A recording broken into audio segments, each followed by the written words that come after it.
अब झारखंड वहाँ के मतदाता का जो निर्णय है हम लोग उनका आत्मसात करते हैं और स्वागत करते हैं। बात आई बिहार की, तो बिहार में यहाँ जो सामाजिक समीकरण है उसमें 100% हम लोगों को सफलता मिली है। परिभाषा जो है यहाँ पर यानी कि राष्ट्र की परिभाषा कई रूप में दी गई है, लेकिन जो भौगोलिक परिभाषा है उस भौगोलिक परिभाषा के तहत देखा जाए तो भारत अपने आप में हिंदू राष्ट्र है। आज 6 घंटा पूर्णिया जा रहे हैं। पूर्णिया कॉरिडोर जो बन रहा है और उसकी जो रूपरेखा तय की गई है, तो उम्मीद कीजिए जो 3 घंटा में पटना से पूर्णिया जाएंगे और किसी भी वाल्मीकि नगर हो, किशनगंज हो, सासाराम हो या बांका हो, कहीं से भी पटना जो है 3 से 4 घंटा में लोग आ जाएंगे। यह विकास की रूपरेखा है। उपचुनाव को देखते हुए हम लोग उम्मीद करते हैं जो 2010 में जनता जितना हम पर जो है भरोसा जताई थी, उस रिकॉर्ड को हम लोग स्वतः स्वयं ही तोड़ेंगे।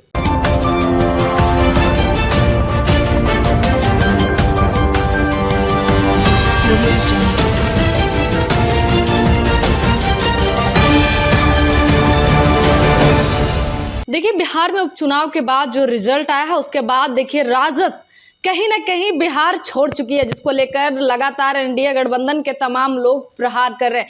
इसी पे देखिए शीतकालीन सत्र चलना शुरू हो गया है, 5 दिन का है और आज से स्टार्ट हो गया, जिसको लेकर जो नई विधायिका बनी है मनोरमा देवी भी आज पहुंची और उन्होंने मीडिया से संबोधन दिया। उसी बीच में देखिए कई मुद्दों पे बातचीत चल रहा है, लेकिन बिहार की नीतियों में एक नई चेंजेस आई है। उपचुनाव के बाद कहीं ना कहीं एनडीए गठबंधन अपनी मजबूती दिखा रही है, तो वहीं तेजस्वी यादव लगातार ये कह रहे हैं कि झारखंड को हार मानना एनडीए गठबंधन को नहीं समझ में आ रही। इस मुद्दे पे हमारे साथ बातचीत करने के लिए बीजेपी के विधायक वीरेंद्र कुमार है। जिस तरीके से आप लोगों ने 4 सीट लेकर आया, क्या लग रहा है झारखंड क्यों हारे आप?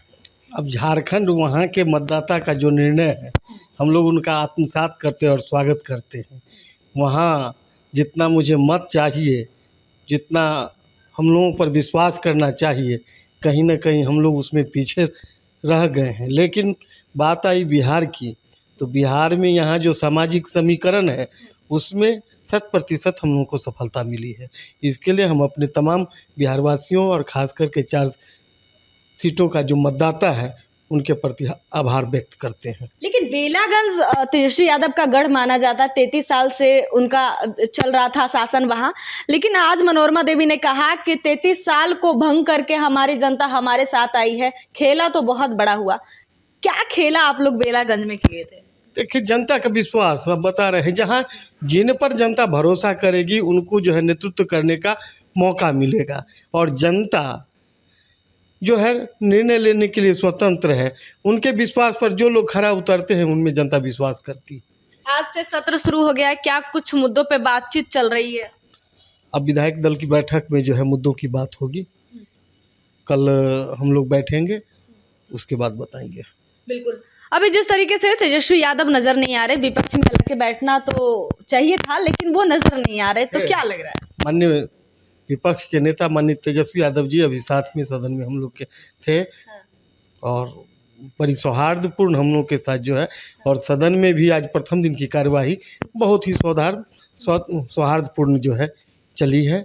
सभी लोग एक साथ थे। अच्छा, तेजस्वी यादव थे सत्र में? सभी, हाँ जी, विपक्ष के सारे लोग थे? सभी लोग थे। अच्छा, एक चीज है जो बहुत कुछ अभी जो सुर्खियां बटोर रही है, धीरेन्द्र शास्त्री जो है हिंदू राष्ट्र बनाने को लेकर वो पद यात्रा कर रहे हैं, क्या लग रहा है ये सक्सेसफुल होगा क्या भारत के लिए? भारत अपने आप में हिंदू राष्ट्र है। इसको अब परिभाषा जो है यहाँ पर यानी कि राष्ट्र की परिभाषा कई रूप में दी गई है, लेकिन जो भौगोलिक परिभाषा है उस भौगोलिक परिभाषा के तहत देखा जाए तो भारत अपने आप में हिंदू राष्ट्र है। सनातन को एक करने चले हैं, क्या लग रहा है कि वाकई सनातनी को एक होने की जरूरत है क्या भारत में? हम लोग सभी एक हैं, यहाँ पर सभी एक हैं। उसका परिणाम है मेरा जो है उत्तर से दक्षिण और पूरब से पश्चिम भिन्न भिन्न विचार को मानने वाले लोग हैं, लेकिन जब राष्ट्रीयता की बात आती है तो सभी लोगों का भाव एक बनता है और सभी लोग भारतवासी हैं। कहा जाता है कि बीजेपी के लोग जो हैं वो कहते हैं कि हम सनातनी हैं, हिंदू हैं, तो गौ हत्या को क्यों नहीं रोक रहे हैं? एनडीए की सरकार है, लगातार देख रहे हैं कि कटाक्ष कर रहे हैं। राजद के तमाम जो प्रवक्ता है वो कह रहे हैं, विधायक हैं उनके वो कह रहे हैं कि गौ हत्या क्यों नहीं रुकी अगर वो सनातन है तो। अब देखिए, गौ हत्या, मान लीजिए हम लोग भी किसान परिवार से आते हैं, किसान हैं, तो जिस हिसाब से गौ को हम लोग पालन करते हैं, और गौ जब वृद्ध होती है और अपने दरवाज़ा पर उनको रखेंगे, और वो अपने हमारे दरवाज़ा पर जिस अथी जो है रखने के बाद वो अपना शरीर त्याग करेगी, तो हत्या स्वतः बंद हो जाएगी। जो लोग भी गौ को पालन करते हैं, दूध देने के बाद जो बेच देते हैं, वह बेचना जिस दिन बंद कर देंगे, हत्या स्वतः रुक जाएगी। इसमें किसी को कोई सलाह देने की, इसमें किसी की हाथ नहीं है, ना राजद की ना बीजेपी। नहीं, इसमें जो है, आप मान लीजिए हम भी किसान हैं, जब गाय बैल पालते हैं, जब तक बैल से हल जोतते हैं, कि गाय से दूध लेते हैं, तब तक दरवाज़ा पर रखते हैं। वृद्ध होती है तो बेच देते हैं, तो बेच देते हैं तो कहीं ना कहीं खरीदने वाले लोग उसके लिए क्रूरता बरतता है, लेकिन हम अपने दरवाज़ा पर रखेंगे। जिस हिसाब से जो है वो हमारे परिवार का अंग बन जाती है गाय, और दरवाज़ा पर रखेंगे, थोड़ा परेशानी होगी, लेकिन उनके शरीर त्यागने तक अगर हम रखेंगे तो हम उम्मीद करते हैं गौ हत्या यहाँ पर जो है रुक जाएगी।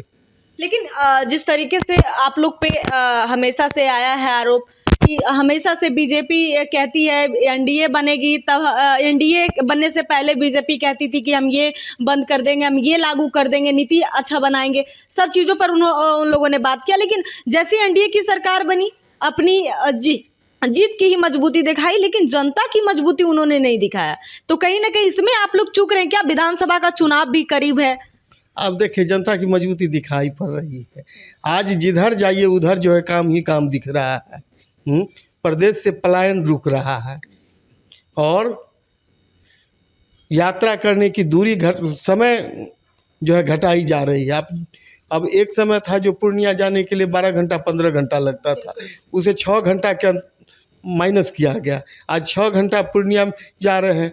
पूर्णिया कॉरिडोर जो बन रहा है और उसकी जो रूपरेखा तय की गई है, तो उम्मीद कीजिए जो 3 घंटा में पटना से पूर्णिया जाएंगे, और किसी भी वाल्मीकि नगर हो, किशनगंज हो, सासाराम हो या बांका हो, कहीं से भी पटना जो है 3 से 4 घंटा में लोग आ जाएंगे। यह विकास की रूपरेखा है।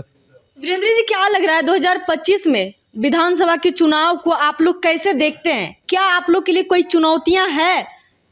उपचुनाव को देखते हुए हम लोग उम्मीद करते हैं जो 2010 में जनता जितना हम पर जो है भरोसा जताई थी, उस रिकॉर्ड को हम लोग स्वतः स्वयं ही तोड़ेंगे। चलिए, हमारे साथ भाजपा विधायक वीरेंद्र कुमार थे। इन्होंने कहा कि 2025 का रिकॉर्ड उपचुनाव जिस तरीके से तोड़ा है, उसी तरह से आने वाले समय में भी तोड़ेंगे, और जिस तरीके से लगातार कटाच जो कर रही है राजद। तमसो मां ज्योतिर्गमय गुरुकुल शिक्षा मंदिर संस्थान के साथ बनाए अपना भविष्य। रेगुलर और प्रोफेशनल कोर्सेज, सेकेंडरी और senior secondary courses, law, teachers training courses, pharmacy and nursing के साथ पैरामेडिकल में डायरेक्ट एडमिशन पाए। वेबसाइट विजिट करें या दिए गए नंबर पर कॉल करें। हमारा पता है गुरुकुल शिक्षा मंदिर संस्थान, कल्याण चौक, DS कॉलेज रोड, कटिहार। हमारा वीडियो अगर आपको अच्छा लगा हो तो आप हमारे वीडियो को लाइक करें, शेयर करें और हमारे चैनल को सब्सक्राइब जरूर करें।